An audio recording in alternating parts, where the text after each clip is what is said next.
Hello and welcome to the Nerditorium, where we discuss the news and not news of the day. With me today are Jishnu Guha. Hi. Hello, nice to meet you, Jishnu Guha. That was a cool entry. And also Tejas Menon. What's up, guys? I just had a lot of coffee. What's up? Can you tell? What were you guys doing Can you off tell? frame, Can you tell? by the way? Waiting for you to introduce us. What were you doing just off camera? All day? Because this is fairly late in the day. Were you just hanging around all the time? Yep, I was- just wait in my room on the phone waiting for someone to say, and that's Tejas Man, and then I sit down in my chair and then get to work. I just woke up. need an I intro always have a everywhere. camera and a recording setup ready to go at a moment's notice. Damn it. There's also a camera and recording setup I put in your room to watch you sleep, Jigs, but that's a separate conversation. Anyway, let's talk about disaster movies because there are some freaking disasters going on in the world in general, but today specifically, there has been a cyclone raging. Yes. So we're going to talk about natural disasters. Tejas, hit me with your Rex. Okay, so I just wanted to, before we start talking about natural disasters, I just want to say, what counts as a natural disaster? Is it like, I know we spoke about how space is a nature and that, movies like Armageddon could count as a natural disaster. But does the movie, say, Titanic by James Cameron count as a natural disaster? Because it's a ship, a man-made object, crashing into a natural thing. If you include Yeah, I don't think that's a disaster. human error and incompetence, sure. Well, but human error and incompetence is what causes climate change, and that causes natural disasters, so that's a thing.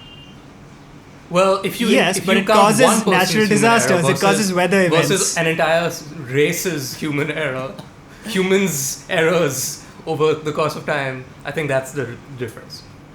Okay, so It we was leave out... one negligent sea captain versus the you know, iceberg it's not was his fault. always there. Jishnu, I just want to point out that if you've seen the movie Titanic of late, you'll see the string of events that lead to the so-called negligencing of one man, but it's actually a whole group of people and man's hubris that in fact drowns the Titanic and a giant So I iceberg. believe that answers your question about whether it's a Maybe. natural disaster.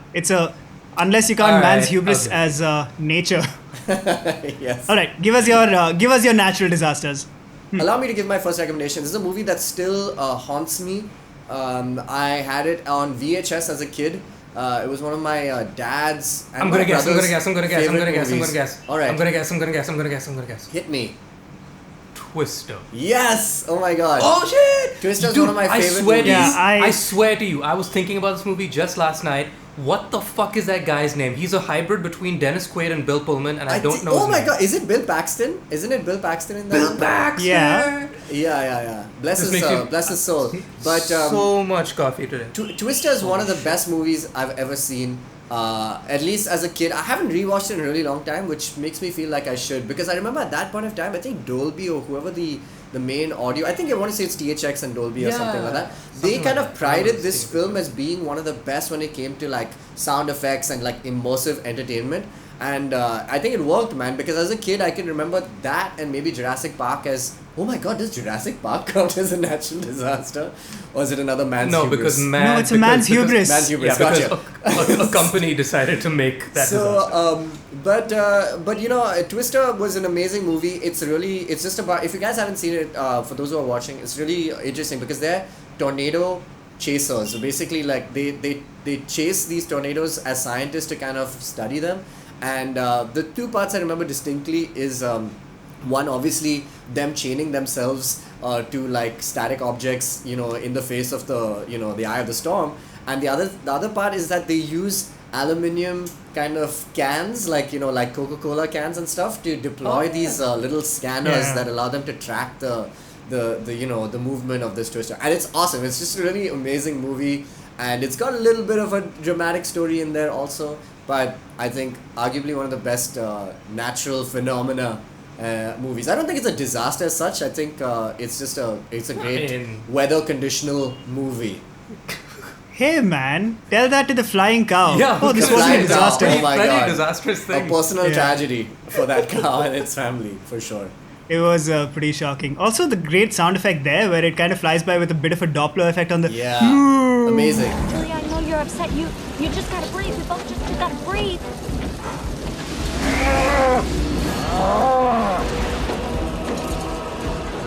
Cow. I gotta go, Julia. We got cows. All right, Jishnu, give us your disaster movie. Okay. I'm gonna push the limits of this definition of hubris on no. Oh. Ghostbusters. Okay. It's a disaster. Jishnu, you're fired. It's a disaster. It's but look, not. What part of natural did you not get? That's Ghosts is not in nature. No, it's totally Jishnu, in that's nature. a It's supernatural totally in nature. disaster movie.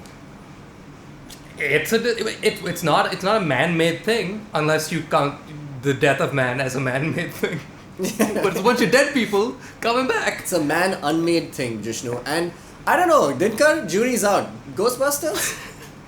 Oh no, the jury is very decidedly unanimously saying it doesn't count. I don't think it- I know why the jury's out on fine. this. Armageddon. It's a classic. What are you gonna do? Yeah, Armageddon is a classic. Can I tell you my favorite scene from Armageddon? Okay, actually, just to tell us your favorite scene from Armageddon. My favorite scene from Armageddon was when I was 8 years old living in Almaty, Kazakhstan, and my mom yelled at me because I was late for school because it was like 7 in the morning or whatever o'clock, and we had to leave, but I was eating cereal and I Don't Want to Miss a Thing's music video was playing, and it was the first time I heard it, and I was like, this is the greatest song in the world.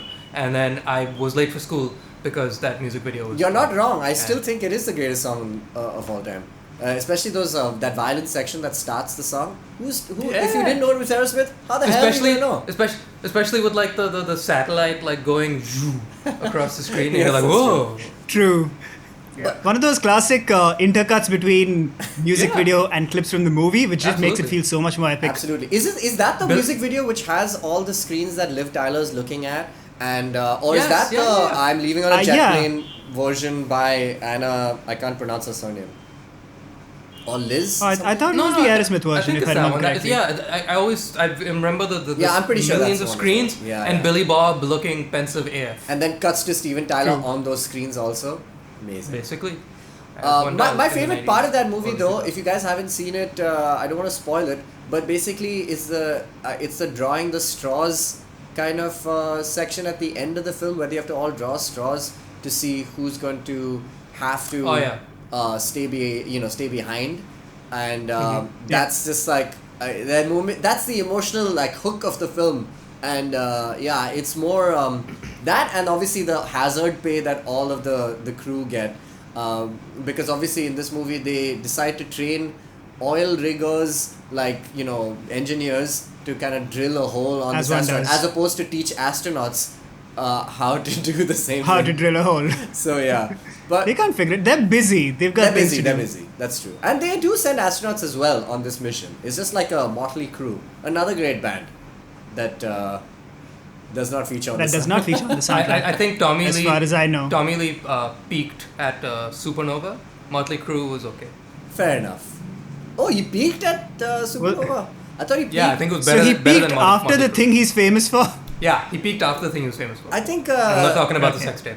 Oh no, I was gonna say when he plays like drums upside down at that Motley Crue concert. I don't know if you guys saw that one. It's mad. Yeah, with there's like a roller coaster rig kind of thing. Yeah. Yeah, he tried, but Travis Barker perfected it. Ah, fair enough. Okay, cool.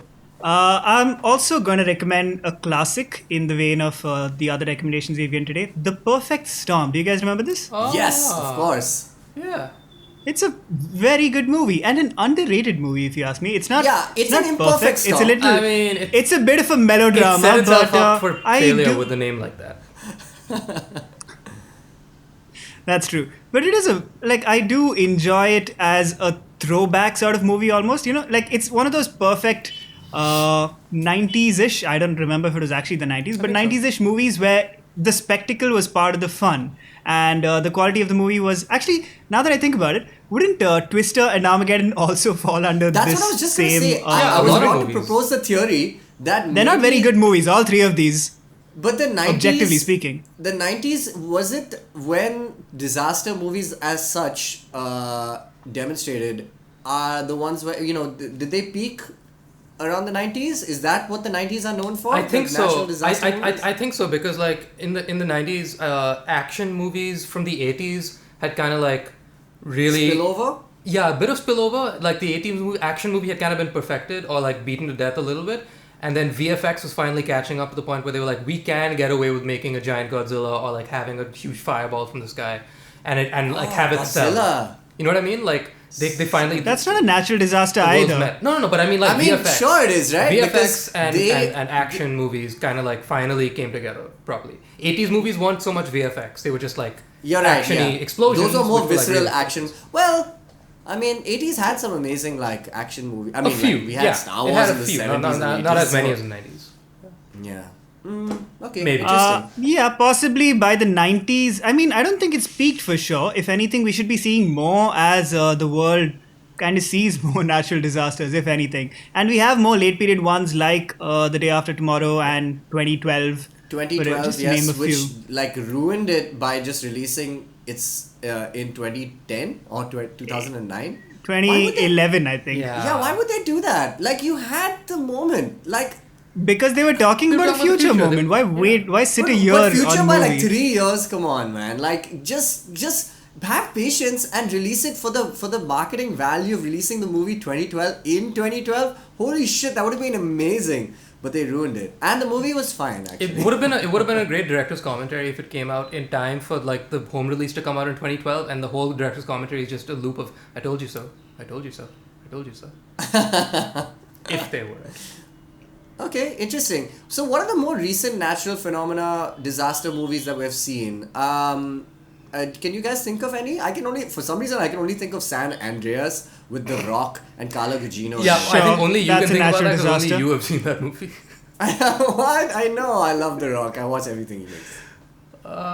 Lately, I don't think there've been too many that I can recall. Dinka, So, do San you have Andreas any wa- thoughts on more like recent disaster movies? And not counting I don't disaster know, movie, actually. the spoof on disaster movies. No. I feel like San Andreas might be the last one I remember as well. And I'm being fairly strict with my definition of What the hell disaster was the movies plot in here. that So movie? I just remember it's the It was Rock in a basically helicopter. the San Andreas is under a tectonic, like a belt basically, like that potentially scientists have actually said that could shift one day and cause like a massive earthquake and stuff. And so the plates underneath. So I think they just ran with that idea, and it's basically about how the whole of that entire West Coast kind of goes under, and how a man is just trying to protect his family. And let me get this. This is the best part. The Rock plays a helicopter pilot as like a Coast Guard pilot or something like that. And so obviously he's armed with the skills to basically find his family and save them. And it's pretty magnificent. I thought you were gonna say he's armed with to the see the Rock skill to guard a fit in a coast. helicopter. Okay. Yeah, that too. Yeah. maybe someone should make a volcano movie soon. Haven't I they? feel like But they haven't wait. made Yeah, any well, of we those. we've missed a few volcano We definitely movies, missed some. There's gotta be I know there's a volcano. Like movie out Jovi the there. volcano. I know there's a volcano. My favorite is Dante's Peak, man. Remember Dante's Peak? Dante's That movie Peak is haunts also me good, till this yeah. day. Actually, a lot of the 90s movies which are about these kind of natural disasters are a lot scarier than a lot of horror films I see today. There's this moment in Volcano or Dante's Peak, one of them, where a fireman who's trying to save everyone melts in front of our very eyes because of the lava that seems to be entering the tunnel. Yeah. And my god, I still think about that. Stuck in place. It's messed up. Is it Yeah. odd that as natural disasters become more commonplace, natural disaster movies are less commonplace? Especially because the VFX are more easily doable now. I would I think because you can just watch a documentary about the COVID crisis eventually and be like, yeah, there's your natural Yeah, disaster. that's Like, true. you know. We don't. You don't need you don't need think we'll fiction. see- Yeah. Does Contagion count as a natural disaster? Sorry, is what? Does Contagion count as a natural disaster? Absolutely. Sure. Absolutely. Yeah. I think it That's does. a good movie. Yeah, it's a great movie. I think it's quite. I think it does a really good job of staying quite non-dramatic and just shows you like what potentially could happen if. Yeah. Not potentially anymore, I suppose. Yeah. But anyway. All right, cool. So I guess that's our take on natural disaster movies. Yep. Why not? Great. I have a hat. Bye, you Everybody's- nerds. Everybody, I hope you stay safe in these times and stay at home and watch movies if you want. Don't go out too much and expose yourself to the elements. Stay home, watch movies, and take care of yourselves. You nerds. This is my hat.